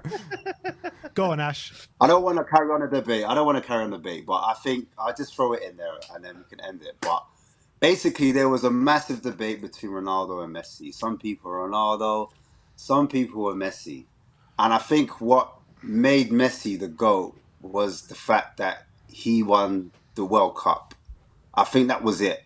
So I think that's the reason why he went down as the all-time GOAT, the legend, whatever you want to call it. And I think that's the same argument. It's not the same argument, but that's the same category that people put Harry Kane in, because he's not won a Premier League or he's not won a Champions League. He's not won FA Cup minimum. Do you know what I mean? He doesn't get spoke of. You know, like I had a DVD when I used to watch all the great players. You had Figo, you had Maradona, you had Ronaldo, like the real Ronaldo. You had all these players and they always showed like them lifting a trophy. You see armpit hairs flaring everywhere. But with Kane, they're not going to see that. It's not going to be that same conversation. Even though Shearer went to Newcastle, he still won a trophy at Blackburn. So it's like, it's that whole, and I know we're going to go back and forth, but it's even like that whole Jamie Vardy lifting a trophy because he came from nothing. He came from the dirt. He came from non-division football and he lifted it. Ian Wright, similar as well. You got these guys that they come out of nothing and they made something out of themselves. And you don't have that whole like story. You know, even when you talk about elite athletes, elite, the best of the best, you talk about Michael Jordan. Elite sport is fine margins, very fine margins. And to be considered the best, that involves winning at the top level. Do you know what I mean? And I think shouldn't have to. Fans are desperate. If both their careers ended now, Vardy and Kane, if they ended tomorrow, who has a better legacy? Who has a bigger legacy, Kane or Vardy? To us fans, no, in football. Kane has. Kane will be remembered for much longer than Vardy, in my opinion. I just think you'd rather make a movie about Jamie Vardy's life. Do you know what it is? Do you know what it is as well? Because I do hear your point. You know what it is? It's just that, like, I think for football fans, they just want that kind of fairy tale ending. Do you know what I mean? And because Kane is such a great player, he's one of the greatest English players that we've ever produced. Do you know what I mean? And for him not to lift a trophy, people think it's almost criminal. Like, they know he can, he just needs that move. And they don't want to see his whole career, a bit like Totti at Roma. Like, they don't want to see him just stay at Tottenham and win nothing. And then, you know, our greatest ever English player didn't win as much as Rooney or any of those players. But I'm just throwing it out there. But I do hear what you're saying, Sim. You're right. I agree, man. I remember Kane over Vardy. But yeah, I'd rather Who watch has a bigger legacy, Kane or Vardy? Kane or Vardy? I think Kane. I mean, England captain, England record goal scorer, Tottenham record goal scorer. I mean, if you want to talk about Jamie Vardy's legacy, you're talking about one completely lucky season. You know, that's not a legacy. What Kane has created is a legacy. Exactly. I agree. All right, let's move on to the last topic of the panel, and it regards the real GOAT, and that is Emerson Royale. And the question is Emerson's future now at centre-back? We'll start with you, Sean. Wow. I think it is in a system that we saw against Palace that pivoted and allowed him to be a right-sided centre back and a right back and a back four. Like I said this on a channel earlier, and I said it on my video as well. I feel like there is we have amongst us like a bit of a few options. If you look at what Nagelsmann did at Bayern Munich, whilst on paper it looked like a 4-2-2-2 or a 4-4-2 with random structure to it, you had like an Alphonso Davies at left back, and then you had like a Pavard at right back who had the propensity to play right-sided centre back like Emerson, and then alongside that you had like an Upamecano and a De Ligt. And I feel like even though it looked like a back four on paper, Alphonso Davies was playing more as like a left wing forward or a left wing forward. I think the same thing could happen with Bayern Munich. They had Kimmich play just in a tight number 6 that put that back three. And then it was like a 3-1-5-1 where you had players like Musiala and Sane, Mane, with Alphonso Davies and say a Sabitzer in front of them, and then like a Thomas Muller most recently this season playing up top. That to me is a system that could and should be employed with Tottenham next season. If you can go and get a left-sided centre-back like a Laporte, like an Indica or a Hincapie, whoever, someone who's left-footed to play alongside Romero, like Clement Longley did yesterday, go and get a proper number 6 to sit in front of them, like what Ollie Skip tried to do but doesn't do it well enough. Then I think that Emerson Royale can be that person who plays as a right-back. I don't think his future is as a right wing-back, but a right-back that can slip into a back three when necessary. I think you could make the same augmentation that what Bayern Munich do, but on the left-hand side, you could have Ben Davies that could play the left back or could play the left-sided centre-back, and then have Pedro Porro doing the same role on the right. As long as you have a monster number 6, and we don't have that. We have 5 or 6 number 8s that have slight different variations. Some of them have got the ability to cover more ground. Others have got better footwork and can pass the ball. Some of them are better defensively. But we need someone like a Ugarte or a Polinia or even a Frank Kessie or Calvin Phillips, who I think would be a good one for us. Anyone like that can sit in that number 6 and protect that back three. And if you do that, then absolutely Emerson Royale can play as a right back or a right-sided centre-back. His future is not as a right wing-back in a 3-4-3, but it can be on the right side of a back four or the right side of a back three in the centre-back role. But it all depends on the manager you get. And I think that Emerson's position and his temperament yesterday was absolutely superb.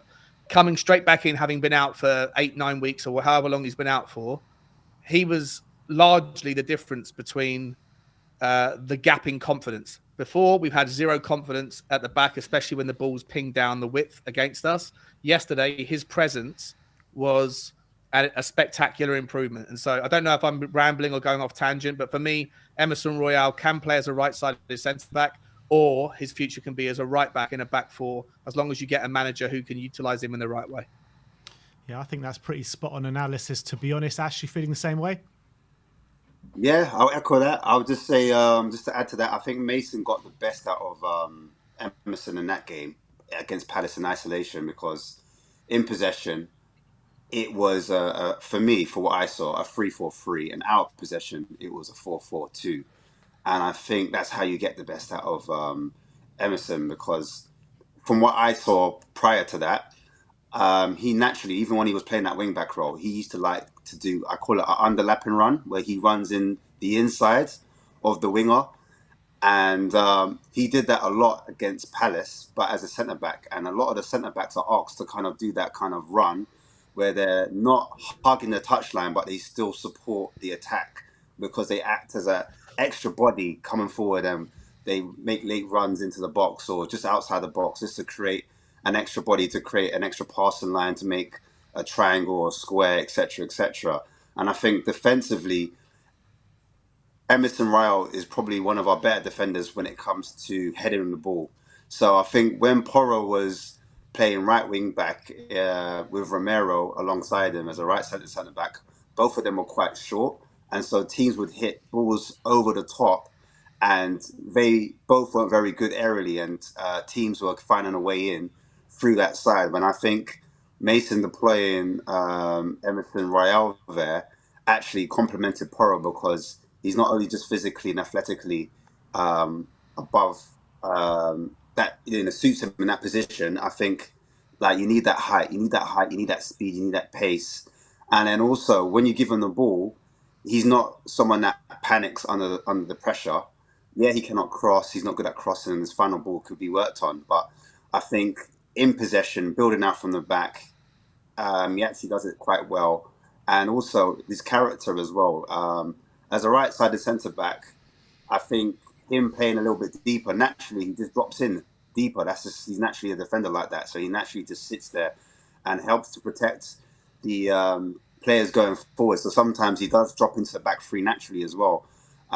Even if he is in the back four, he will sometimes come over, and just because that's what he needs for his teammates. And his overall attitude, he's quite like reminds me of a Brazilian Sonny, because he's always smiling, always like, even when the fans were against him, he was still had like a can-do, happy-go-lucky attitude, and he thought the fans were saying something good about him, even when they were saying something bad about him. And the fact that he went to spend extra money on his football, it just shows how much, as a young player as well, how much fight he has in him. Do you know what I mean?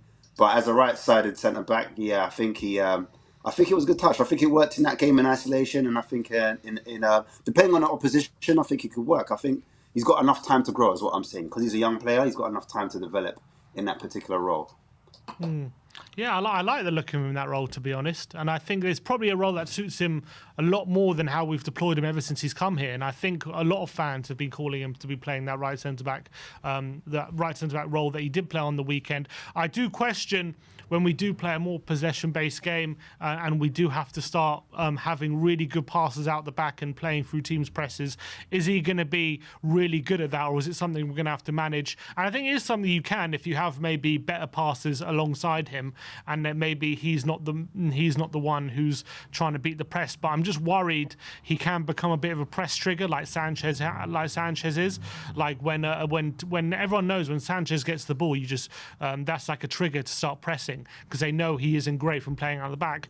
And I'm just worried that Emerson could become that if he doesn't improve his on the ball quality. I think defensively wise and his positional spend. Sanchez though. Well, I mean, he's not great playing out the back. Has he proven to be much better than Sanchez playing out the back? I would say that from what we've seen, I think he is better than Sanchez. Maybe. Yeah, but he's always on a different position. He's always on the right-hand side. So it's very different doing that to doing it in the central position to where Sanchez is. So, like, I'm not saying he's worse than Sanchez. I'm just saying, is he going to get to a stage where he's really good? Because we need really good players, like, in those positions. So maybe as like a short term. Go on. Sorry, mate. No, I'm saying as a short-term thing. As a short-term thing, like maybe if we can't afford to like move along a lot of players, as a short-term thing, maybe for a season or two he can be there. But I think in the long term, I do question whether he's going to be good enough in that role to like on the ball to be our long-term successor there.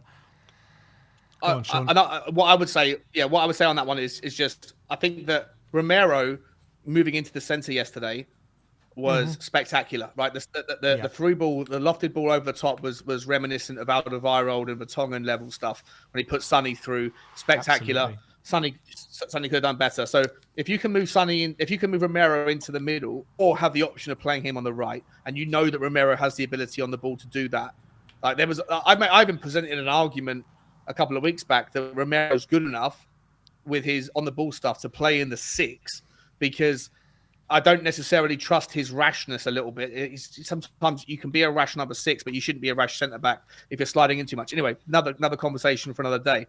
But if you then have Longley, as we are where we are right now, who, again, can play the ball from the left, it would be a dream world to have 3 centre-backs that are fast, that are physical, that are all good in the air, that could all play the ball out with their strong foot from either side and through the centre, and also defend with an aplomb. But in reality, in order to do that, you're going to have to go and drop 45-50 million quid if you can even get him on a Laporte who can play on the left. You're also going to have to drop 50 million quid on someone like a Gleison Bremer who can do it from the centre and then keep Romero on the right.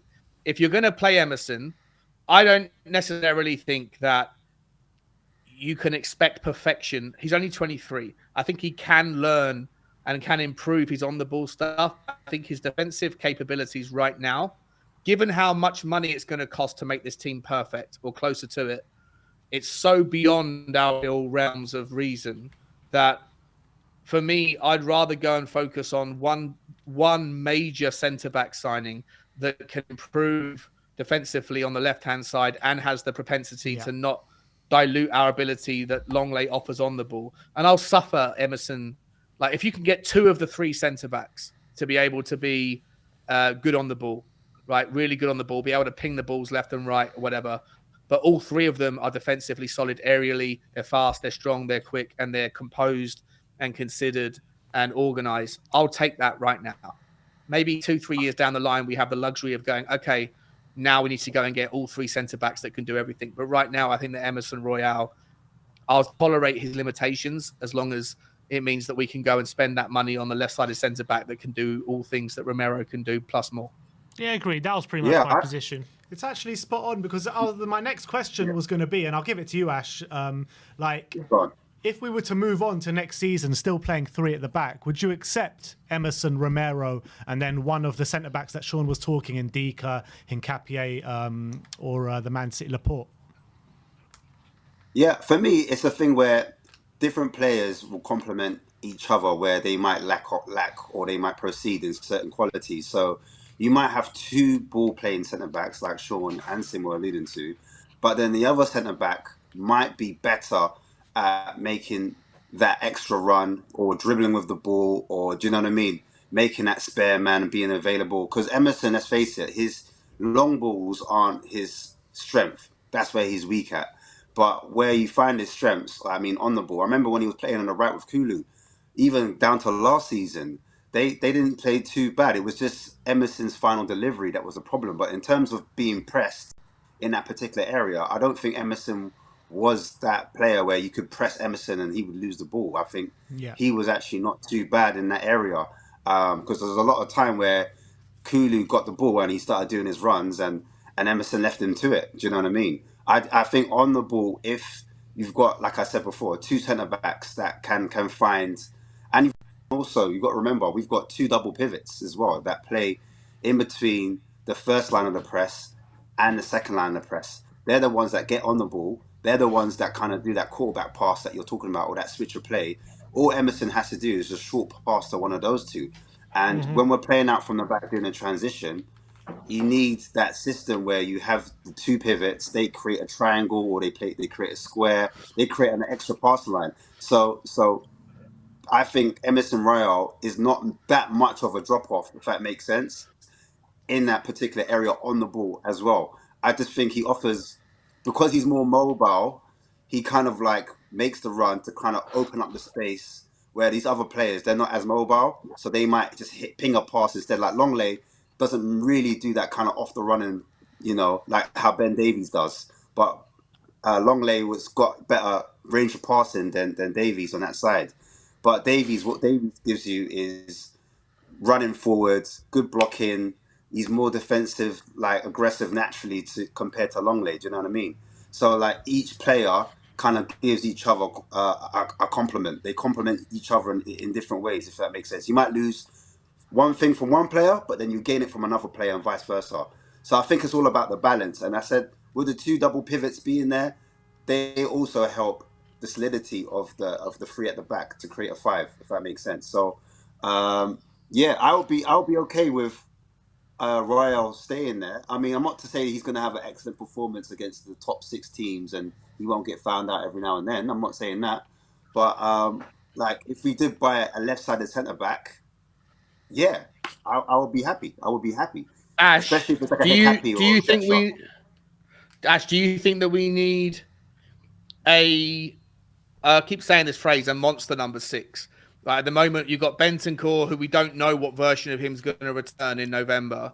Right, when you've broken your ligaments, it's like it never feels the same. So even if he does get back to his best, do you think that Højbjerg, Skippy, and Sarr and Basuma are what we need, or do you think we need to go and get? I know a lot of people want us to go and get your player like whoever, Madison or James Ward-Prowse, whatever. Me personally, I would rather see us go and drop more money. I think we score enough goals. I just think we don't protect ourselves enough at the back. I'd love to see us go and get and insert that monster number 6, whichever name you want. Do you think that we need one, or do you think we're okay with what we have? It's a hard one. I look at the position of Højbjerg and Skip, and obviously Skip is more defensive, or he's positioned slightly behind Højbjerg, and he's meant to be more of that defensive pivot, and Højbjerg's meant to be more of a centre mid, I'd say. But I look at Skip. I don't really see him as a destroyer, although like tactically he is there to protect, the back three or back four, whatever you want to call it.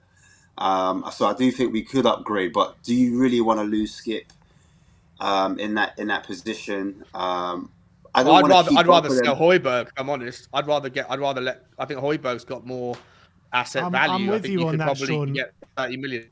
I've been saying this for the past couple of weeks. I mean, if someone like Manuel Ugarte is available from Sporting Lisbon, you go and get him and you ship Højbjerg out the door, in my opinion. And I think that goes for any top quality number 6. I mean, if we can upgrade anywhere on the pitch, I want to do that, and especially in that position. But I would prefer to obviously my first targets need to be goalkeeper, centre back, and then we can start worrying about those kind of positions.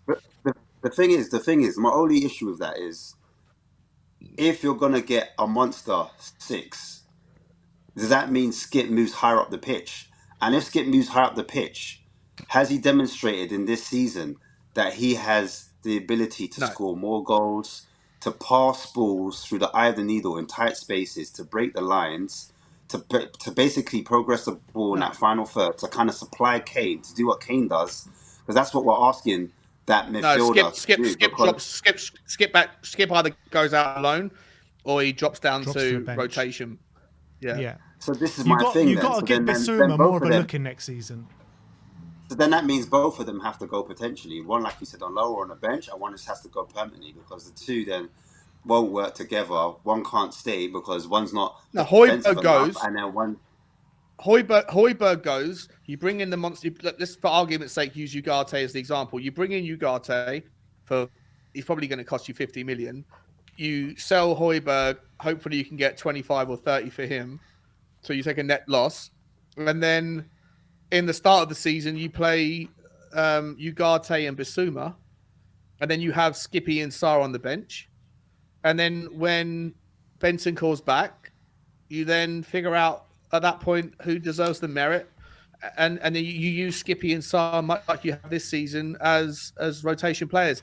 Neither of them, and there, if you do qualify for the Conference League, that's where you go and play Skippy and Sarr and Alfie De Bruyne or whatever. Go and figure out where the merit of order is there.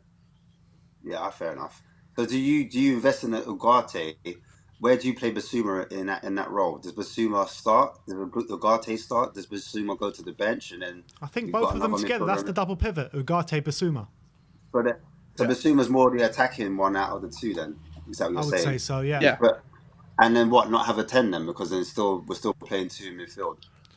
Well, I mean, this conversation, I mean, it means nothing because we don't know what kind of system we're going to be playing next season. But I mean, if it's the system that we're playing now, then yeah, Bissouma, Ugarte, and then the 2 number 10s will be the 2 wingers as such. Yeah, you shouldn't need Ugarte if you're playing. If you've got a back 3, then it's not as necessary to have a monster number 6, or it shouldn't be. But if you've got a back 4, and like I said, under the Nagelsmann system, where he wants to play really a 3-1-5-1, like he did at Bayern Munich, then you'd have Ugarte with Romero, and let's use Laporte as the example. Those are the two defenders. You put Ugarte in front of them, and then you either have Udogie on the left and Emerson next to him, or you have Ben Davies on the left and you have Porro on the right. And that's the way you'd set up. So it's a back 4 technically with Ugarte, and then when everyone's fit, you'd have Bissouma and maybe Bentancur as the 3 in midfield, and then you can play Kane, Sonny, and Decky or Richarlison or whatever you want to do with the front 3. Almost like a 4-3-3. That's how I would envision it. But it all depends on fitness. There's always going to be injuries. And like I say, I don't know what to expect from Bentancur, because when I dislocated my knee 3 times playing rugby when I was a kid. Once my knee went the first time, my ligaments got torn and ripped as well. They were never the same, and they went 2 more times after that. Yeah, so but I did you don't have think a state-of-the-art necessarily... medical department to try and make them the same? State of the art. You put in the Tottenham medical department, state of the art. Sean probably had better medical team than Tottenham did. No, I didn't. Bristol University was not the state-of-the-art medical treatment that you've got at Hotspur Lodge or whatever it's called. So, yeah. I just think modern day football. I think with modern day football at the moment, they really do like that quarterback kind of player, like that kind of Neves, that person that sits at the back. They're not necessarily super defensive, but they're hardworking and they progress the ball because that's what helps their tactics. I am for a destroyer, old school Wanyama style, like someone that just takes players out, protects the back line. Do you know what I'm saying? But I just think modern day football, how some of these managers want it. That's the reason why Winks was starting. That's why Mason started Winks. I didn't understand it. Or Poch was starting Winks with Sissoko. I was like, why are you starting Winks? But it come like they just like them kind of players that kind of just sit there and then they just spray the ball, switch to play balls long. But I feel like, in my opinion, if you've got 2 or 3 ball playing centre backs that can spray those balls in those areas, there's no really need. Like I'm all for like that destroyer in the back, like just having like a single pivot rather than a double pivot, because you lose a lot attacking. Because for me, in that Crystal Palace game, the reason why it was so boring is because A, we had a lack of movement up top. But B, when Højbjerg was on the ball, he kept doing this. Like, he's doing this with his hands a lot. And because he's doing that, he's like, he doesn't know where to pass. He can see the pass, but because it's so tight, he's too nervous to make that pass because we might lose possession. So he hasn't got that kind of risk factor. And also, he hasn't got quick feet where he wants to kind of dribble in tight areas as well. So I think that's a big problem for Spurs, especially if we're going to be more of a possession-based team under, like, if we do get a Nagelsmann. Like, if we're under Xabi Alonso, it's different. But under a Nagelsmann, we're more of a possession-based team. I think we need players that can just get on the ball and just make it happen. Do you know what I'm saying? Especially in the middle of the park. You can't just be doing this. If the pass ain't on, he's just doing that. Like, teams are going to just be compact against us. Like, Hodgson was going to always have 2 backs of 4 or a back 5 on a 4, you know? So I think we really need to invest in that. I know we do need a monster 6, but yeah, I think we do need a playmaker. I think that's my opinion. I completely agree with you, Ash. I think we lack serious passing ability in our midfield. Like, we don't have anyone who's like elite at passing. That's the reality, and we definitely need to up that level at the moment, because we have a lot of strong players who are like, they're all good on the ball, but none of them are great on the ball. And we have like no Neves or Jorginho or someone, or like Gundogan or Leo, someone who's like really amazing at passing a ball, like with real vision. And that's what would you take Neves? Midfield. I would 100%. I love Neves. Yeah, put him in the 6, right? Yeah, exactly. I'm a big fan of Ruben Neves. Sean is sold. Yeah, I'm on board that train. Yeah, I think so. Have him, Basuma, and whoever else next to him. I think that's a solid midfield. In Ndombele, bring him home. Bring him home.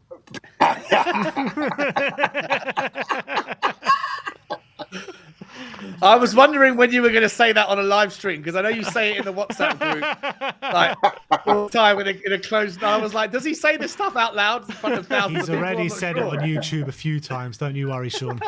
Fair enough. Yeah.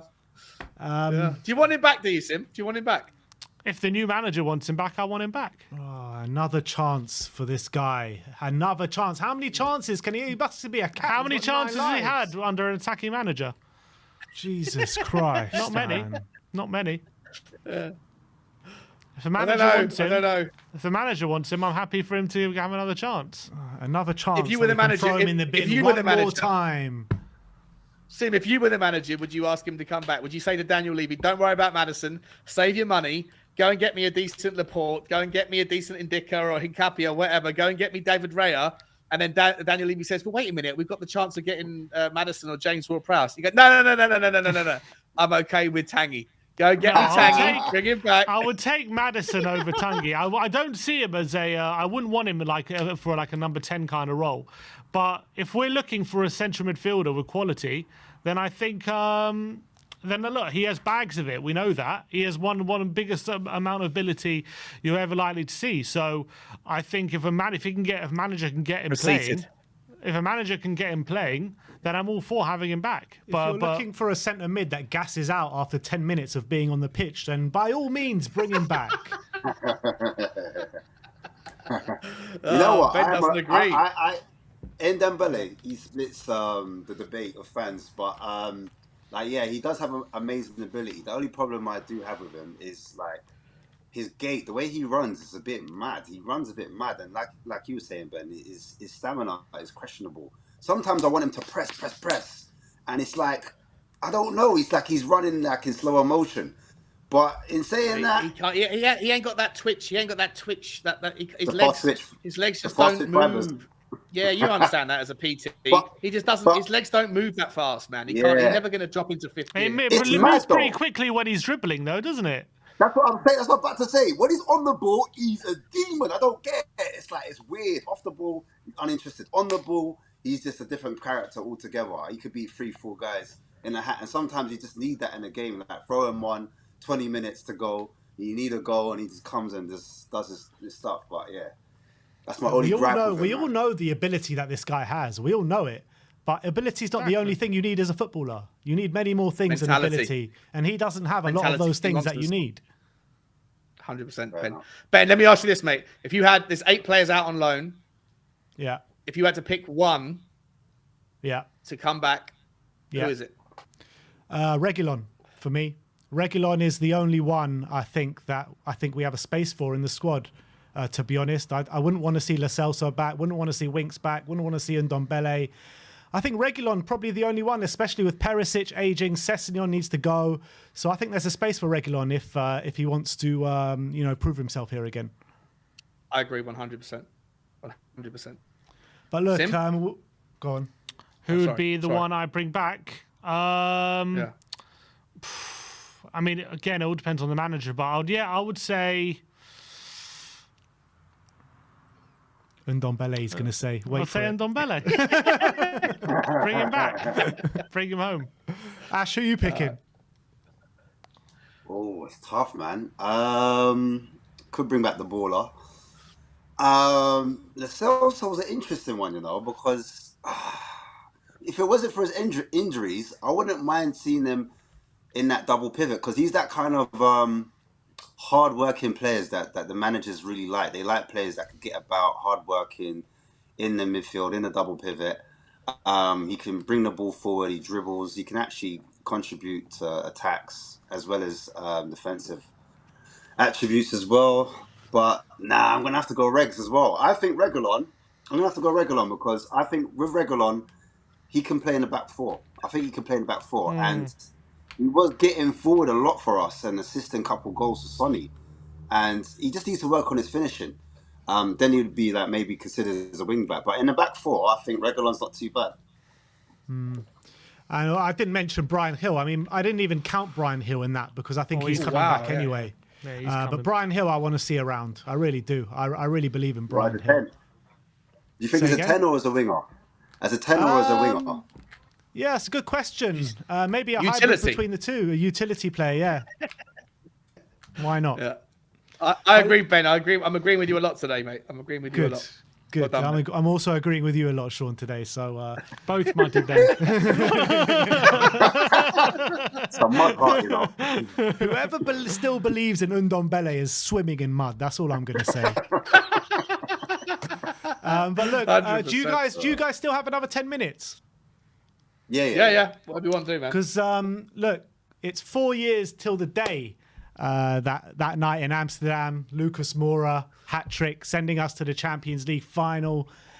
So I just wanted to do a bit of a nostalgic piece on that day and talk about our memories. It's been a very dark time being a Spurs fan at the moment. So let's bring up the mood. Let's talk about the good times and let's talk about that night in Amsterdam. I mean, what were your memories of it, Ash? Where were you? Where'd you watch it? What were your feelings?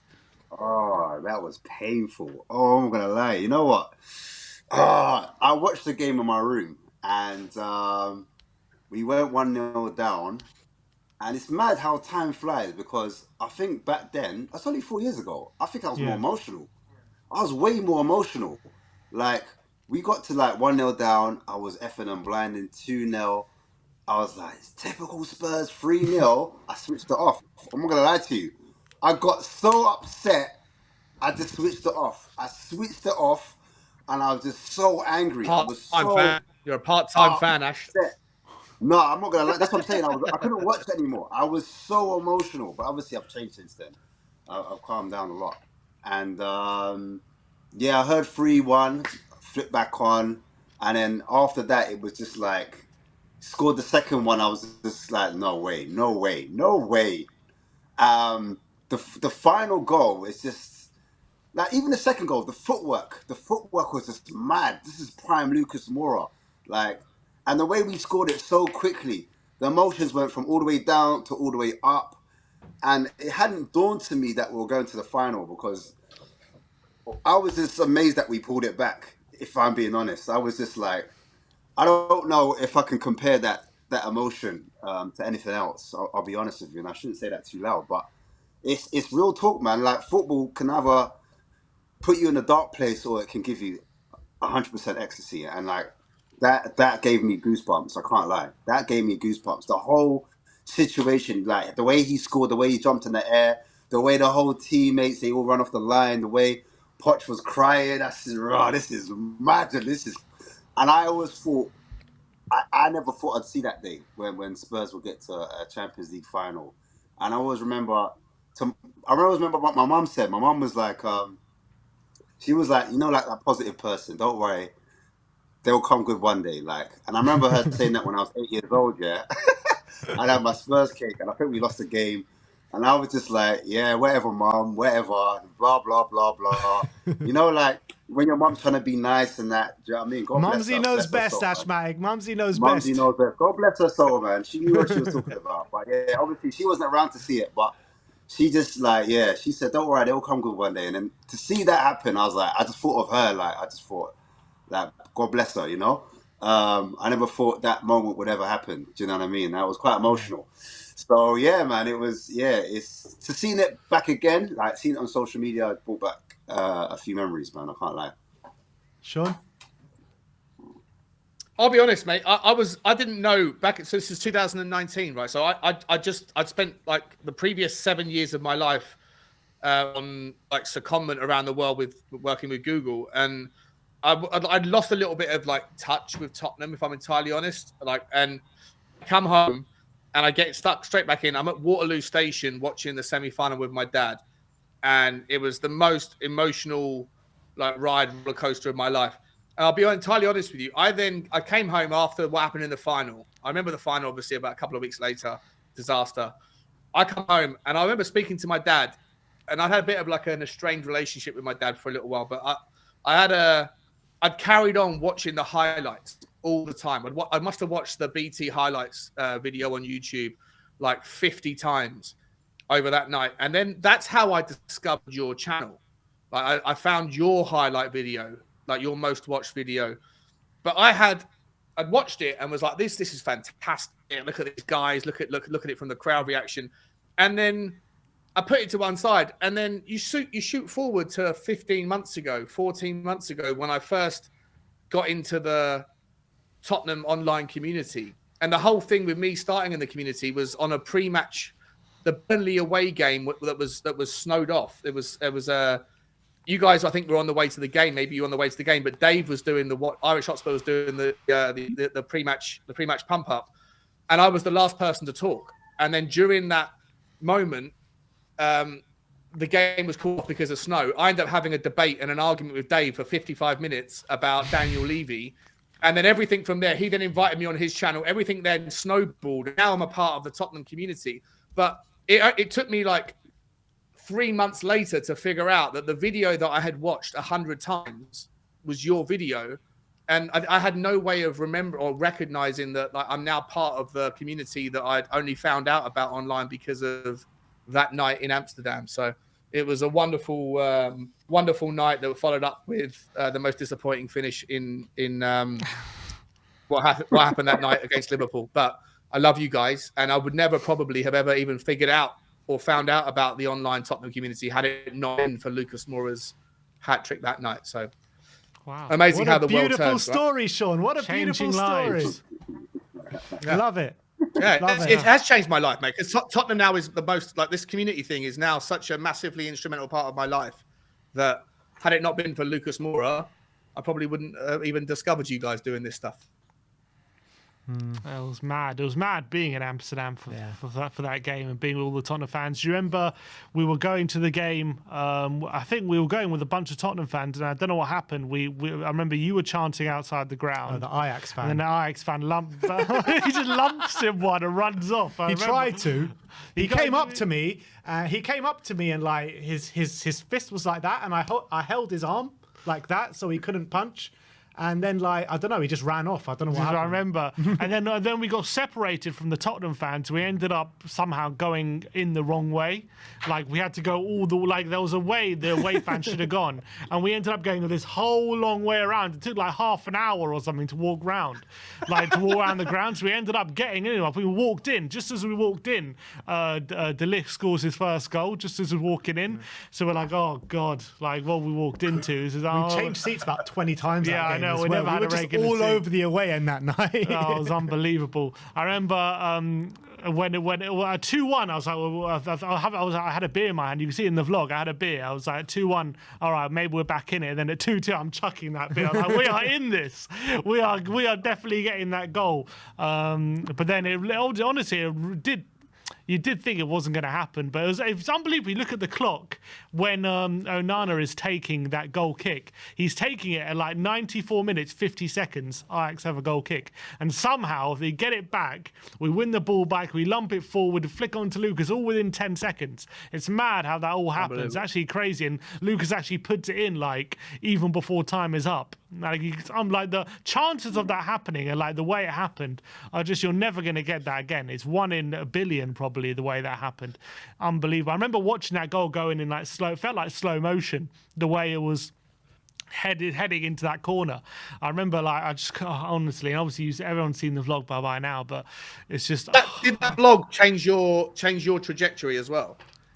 The channel's trajectory? I don't think so. Yeah, I would say it improved it. I would say a lot. Look, it's our most watched video, and obviously everyone was following on from our second most watched video, which was the Man City away game. So that was obviously like both of them were just unbelievable moments, unbelievable games of football. But I guess it definitely allowed us to be more seen. I wouldn't say it completely changed the trajectory, but it was amazing exposure for sure. I think that whole Champions League run did wonders for the channel, that's for sure. I mean, the Man City game was absolutely mad. I mean, no one really talks about that Man City game anymore because of that Ajax. They've actually trumped it, and you thought, like, how could anything ever trump that Man City game? Was known as like the best Champions League game of all time at the time. At the time, at the time. But like, for about 2 weeks. Yeah, for about 2 weeks. I don't think I've ever been as emotional about anything in life apart from that game in Amsterdam. And I'm like, after the game, what happens. We're in the stadium for ages. After the game, we go to Amsterdam Square. We're drinking with all the fans. We're singing up until, I think, 3 a.m. We're still there in Amsterdam Square, just singing our hearts out and whatever.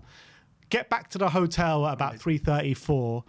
And in our hotel, we had like a little, there was like a common room where there was a massive screen and people could just go there, smoke and watch whatever they wanted on this big screen. And I go in there with Ashley. We were the only ones in there, and the highlights of the game are playing on this big screen. And I'm watching the highlights, and I swear, like, tears are rolling down my eyes. And I'm like, I go to Ashley, like, did that just fucking happen? Did that just fucking happen? Are we actually in the Champions League final with tears strolling down my eye? And I just think back to that moment every time, and I'm just like, what the hell? I still don't believe, like, really that happened. Like, how did Spurs get to a Champions League final under those circumstances?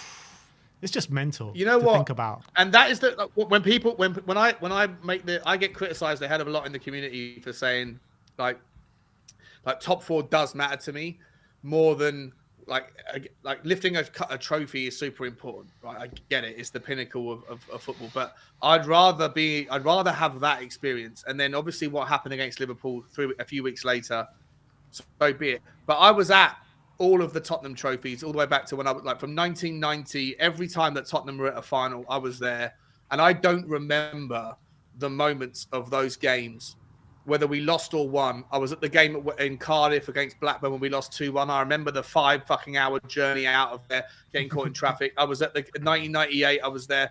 Like, I remember 2008. I remember all of those things, but I don't remember them anywhere near as vividly. And I'd never felt the emotion anywhere near as peak as I remember on that Amsterdam night in a pub in Waterloo Station with my dad. And to me, like, that's why I feel like being in the Champions League is special, because in order to get to that level, you have to overcome some of the best teams. And that to me is something that should be prioritized. You can win the Carabao Cup without playing anyone. The variance can afford you to get all the way through to the final without needing to ever beat anyone that is of your level. Doesn't always happen. Doesn't happen often at all. But there are scenarios where you can get through and lift the trophy without playing anyone of your level. But to win the Champions League, or to get to the final of the Champions League, Tottenham had to go through a roller coaster of emotions. And that's why I think the top 4 is, even though it shouldn't be considered a trophy, I do think it's important. I do think it's massively important. And I would rather be in the Champions League every season than finish 7th and occasionally lift the Carabao Cup if it meant playing against Plymouth or Wycombe Wanderers or Southend along the way. To me, what we did against Man City, what we did against Ajax will live with me until my last breath. Yeah, I completely echo those thoughts. But any closing words from you, Ash? No, man. I think this is the reason why we're so alike with Conference League. I get the whole idea with the fans of the Conference League because of what we went through the Champions League, and it's a part. It's like I think neutral fans as well, they fell in love with Tottenham. I think we got a lot of support from the outside of community. I think we were representing Britain at the time, and we weren't the typical team that, you know, normally gets through. And all of a sudden, there's like a new team on the scene, and they play exciting football. That was the most important thing. We did it the right way. Do you understand? And so I get why fans want an exciting attacking manager, and I understand why fans may not want to be so enthusiastic about this Conference League. I just think that was just a nice way to round it up, man. Personally, the Champions League talk and the moment we had in the final. Big up. That's well, I love going through that night, because it's just even now I'm getting shivers up my spine and goosebumps on my back. But look, I think that's all we have for the panel today. I'm gonna go and watch your video again after this. Immediately. Please do. But you want to go through the super chats before we end? Yeah, we have a few super chats. From Bill Ednick says, preference Mason with Kane or another without Kane. Ooh, Mason with Kane or Nagelsmann without? Or another. It doesn't say Nagelsmann. Let's say Nagelsmann for argument's sake. Yeah, that's him, Nagelsmann. Ash? Ooh. Tough question. Wow, Ash. Oh, we've got to move on some point, so let's just say Nagelsmann. Oh, Sean? Oh, that's horrible. Oof. Yeah, Nagelsmann and no Kane. Sim? Yeah, have to. Hey, look, I think for the better of the club, that's what it has to be, in my opinion. It's got to be. I mean, when you look at Harry Kane's... I mean, if Harry Kane was like 22, 23, you'd have a different conversation. But at 30, I mean, it's got to be probably Nagelsmann, right? Yeah, I think so. Rob Frank says, conference is below us. However, I'm not one to turn my nose up at the chance of silverware, no matter how tin pot it is. And Tom Whitten with a super chat with no message. All right. Well, there you have it. Big up to everyone coming on the panel today. Ashmatic, you want to tell people where they can see you this week? What's coming up? Yeah, you can find me on the Southview COYS post-match. We're going to do a post-match analysis afterwards, talk about the game that's coming up for Aston Villa, of course, this weekend, 7:30. You can catch us there, so Southview COYS. You can find me down there, guys. Big up. Sean, you want to tell people where you're swimming this week? I'm swimming in the mud, always. Now, Spurs Talk Show. Listen, I'm going to be doing... So I start a Friday night show with the regular guys around the content community. All of you three are going to be added to the WhatsApp group. So Friday nights where you're going to see a regular thing on my channel. Love to see all the guys in the comments there. But more importantly, I do want to say I'm going to be starting to move away a little bit from just talking about Tottenham all the time on my channel. I've got a couple of really cool videos that I've been doing a lot of work on that are about that the stuff that I'm more interested in, which is like the finance of football, the strategy of football, scouting, agencies. I've got some really cool people I'm going to be interviewing around that are like experts in other clubs that have got historical track records that are like Sporting Lisbon. I've got a guy coming on in a couple of days' time. So if you are interested in zoning out a little bit and looking at the stuff that makes other clubs successful that Tottenham could learn from, then hopefully you'll be able to find that stuff on my channel. So Spurs Talk Show is where you can find me. Appreciate you guys. Thank you for having me. No, appreciate thank you, Sean. Yeah, we appreciate both of you guys. Everyone go and subscribe to their channels as well. And thank you everyone for joining us today. We'll be back with a Tottenham update a bit later on today. Thank you everyone. Like, subscribe and comment. And as always, come on you Spurs.